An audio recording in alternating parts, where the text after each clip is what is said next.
আসসালামু আলাইকুম। আলহামদুলিল্লাহ, আমরা আমাদের পোড়াকান্দি গ্রামে 16টা ল্যাম্পপোস্ট লাগিয়ে ফেললাম। আর এই পুরো কাজটা করতে হিলফুল ফুজুর সংগঠনের প্রায় 20-25 জন সদস্যের বরাবর 8 ঘন্টা সময় লাগে। আমাদের সদস্যদের পাশাপাশি এলাকার আরো কিছু ভালোবাসার মানুষও আমাদের সাথে কাজে অংশগ্রহণ করে, তাদেরকে অসংখ্য ধন্যবাদ। গত ভিডিওগুলোতে অনেকে আমাদের কাছে জানতে চেয়েছেন ল্যাম্পপোস্ট গুলো লাগানোর জন্য আমাদের কেমন টাকা খরচ হয়েছে, সেই সবকিছুর হিসাব দেব আজকের এই ভিডিওতে। আমরা কাজটা শুরু করি সকাল 7টার সময়। আমাদের এই কাজটা করার জন্য যা যা দরকার সবকিছু আমাদের হিলফুল ফুজুর সংগঠনের সদস্যরা সকাল সকাল রেডি করে ফেলে। গতকাল রাতে আমাদের কাজটা শেষ করতে রাত বরাবর 11টা বেজে যায়। তখন একটু একটু বৃষ্টির ফোঁটা পড়ছিল, কিন্তু তারপরে হিলফুল ফুজুর সংগঠনের সদস্যরা তাদের কাজ চালিয়ে যাচ্ছিল। আমরা গোড়ার মধ্যে যে রডগুলা লাগিয়েছিলাম সেগুলোর মধ্যে নতুন করে রং দেওয়া, তার পাশাপাশি খাঁচার সাথে সোলার প্যানেল গুলাকে অ্যাডজাস্ট করা, এই কাজগুলো আমরা শেষ করেছিলাম গতকাল রাত 11টার সময়। আজকে আমরা কাজ শুরু করব খুঁটিগুলোর সাথে সোলার প্যানেল এবং লাইটটাকে অ্যাডজাস্ট করা। এই কাজটা আমরা গতকাল রাতেই করে রাখতাম, যেহেতু খুঁটিগুলো আমরা বাহিরে রেখেছিলাম, সেই সাথে যদি লাইটগুলোকে বাহিরে রাখি এটা রিস্ক হয়ে যায়, এই জন্য এই কাজটাকে বাকি রেখেছিলাম।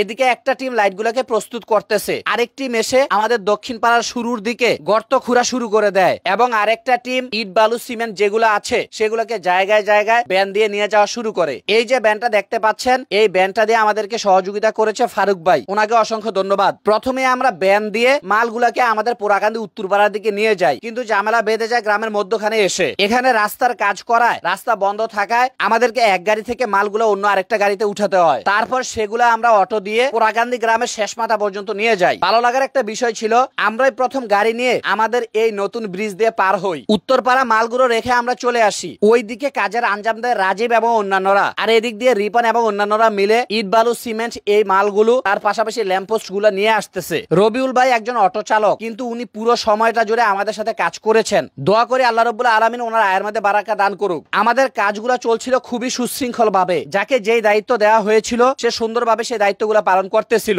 আমরা সবাই মিলে প্রায় 4-5টা টিম হয়ে কাজ করছিলাম। একদল তো গোড়ার মধ্যে থেকে লাইটগুলোকে সেট করে দিচ্ছিল, আরেক দল আমাদের দক্ষিণ পাড়ার এদিক দিয়ে গর্তগুলা খুঁড়তেছিল, আরেক দল কাজ করছিল উত্তর পাড়া, আরেক দল কাজ করছিল ব্রিজের আশেপাশে, রাজীবদের দল কাজ করছিল পোড়াকান্দি স্কুল পাড়ার দিকে, এবং আরো একটা টিম কাজ করছিল মাল আনা নেওয়ার কাজে। প্রথম ল্যাম্পপোস্টটা আমরা দাঁড় করাই পোড়াকান্দি স্কুল পাড়ার এখানে। মনের মধ্যে অন্য লেভেলের একটা ভালোবাসা কাজ করছিল, কারণ আমাদের প্রথম ল্যাম্পপোস্টটা দাঁড়িয়ে গেছে। দ্বিতীয় ল্যাম্পপোস্টটা দাঁড় করাই আমাদের পোড়াকান্দি বাগের জান্নাত মহিলা মাদ্রাসার সামনে। ও আরেকটা কথা বলে নেই, আলহামদুলিল্লাহ আমাদের বাগের জান্নাত মহিলা মাদ্রাসার নতুন ভবনের কাজ কিন্তু অনেক দূর এগিয়ে গেছে। ইনশাআল্লাহ কিছুদিন পর আমরা এখানে ক্লাস শুরু করে দিতে পারবো। আপনারা অনেকে আমাদের ভিডিও দেখে এখানে আর্থিকভাবে সহযোগিতা করেছেন, তাদেরকে অসংখ্য ধন্যবাদ। আমরা ল্যাম্পপোস্টের খুঁটিগুলো বসিয়ে প্রথমে একটু মাটি দিয়ে সেটা চাপিয়ে নেই, তারপর কাজ হচ্ছে ইট বালু সিমেন্ট সেগুলো এক জায়গায় করে মিশিয়ে সেটার উপর ডালাই দিয়ে দেওয়া। সংগঠনের সদস্যরা সকাল 7টা থেকে কাজ শুরু করেছে, এজন্য অনেকেই বাসা থেকে নাস্তা করে আসার সুযোগ পায়নি, তাদের জন্য হালকা নাস্তা করার ব্যবস্থা করা হয়, যদিও এটা যথেষ্ট ছিল না। এত কষ্ট করে যারা সমাজের জন্য কাজ করে, আল্লাহ রাব্বুল আলামিন তাদেরকে দুনিয়া আখিরাতের কল্যাণ দান করুক। আমাদের সংগঠনের সদস্যদের পাশাপাশি আমাদের সাথে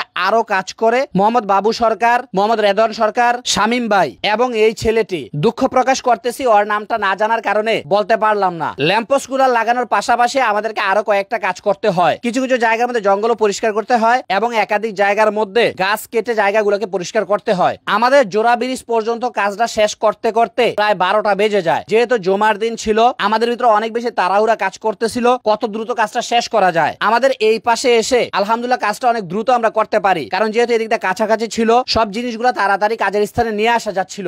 সকাল 7টা থেকে 1টা পর্যন্ত প্রায় সবগুলো সদস্য একসাথে কাজ করেছে, কিন্তু তাদের চেহারা দিকে তাকিয়ে একবার চিন্তা করেন, কারোর মধ্যে তেমন ক্লান্তি নেই। তার কারণ হচ্ছে আমরা সামাজিক কাজগুলাকে একমাত্র আল্লাহর জন্য কাজ মনে করে সেই কাজগুলোকে আমরা এনজয় করি। তার সাথে কাজের পাশাপাশি একসাথে গাল গল্প করা, এগুলো আমরা চালিয়ে যাই, যাতে করে কেউ কাজ করতে গিয়ে বোরিং ফিল না করে। আমাদের পোড়াকান্দি দক্ষিণ পাড়ার দিকে কাজের সময় আমাদের হিলফুল সংগঠনের সাংগঠনিক সম্পাদক পারভেজ এসেও যোগদান করে, সেই সাথে সিনিয়র সহ সাধারণ সম্পাদক সাখাওয়াত মোল্লা।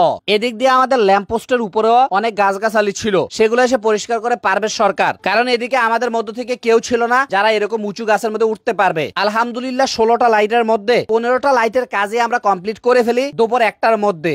জুমার পরেও আমরা আরো অনেকগুলা কাজ করি। সেটার আগে আপনাদেরকে বলে দেই, আপনারা অনেকে জানতে চেয়েছেন প্রতিটা লাইটের জন্য আমাদের কিরকম খরচ হয়েছে। আমরা লাইট এবং সোলার প্যানেল সহ প্রতিটার জন্য খরচ করেছি 8640 টাকা। প্রতিটা পাইপের জন্য আমাদের খরচ হয়েছে 2606 টাকা। টোটাল মিলিয়ে এবং ইট বালু সিমেন্ট সহকারে সেই সাথে গাড়ি ভাড়াও মিলিয়ে আমাদের টোটাল টোটাল খরচ হয় প্রতিটা লাইটের জন্য 13,520 টাকা। জুমার নামাজের পরে এসে আমরা আমাদের ব্রিজের জন্য কিছু কাজ করি, সেটা শেষ করে আরেকটা যে ল্যাম্পপোস্ট ছিল সেটাও লাগিয়ে দেই। তার পাশাপাশি আরো কিছু জায়গার মধ্যে গাছ কাটা দরকার ছিল, সেগুলো করে ফেলে হিলফুল ফুজুর সংগঠনের সাংগঠনিক সম্পাদক মোহাম্মদ পারভেজ সরকার। দোয়া করবেন যারা এই পুরো কাজের আঞ্জাম দিয়েছে। একটা গ্রামের মধ্যে 16টা ল্যাম্পপোস্ট দেওয়া এটা কখনোই সহজ কাজ ছিল না। এই কাজের উদ্যোগ নিয়েছিল রুবেল ভাই, সেই সাথে যারা অর্থনৈতিকভাবে সহযোগিতা করেছে। আল্লাহ রাব্বুল আলামিন তাদের দানগুলো কবুল করুক, আমিন। ধন্যবাদ সবাইকে।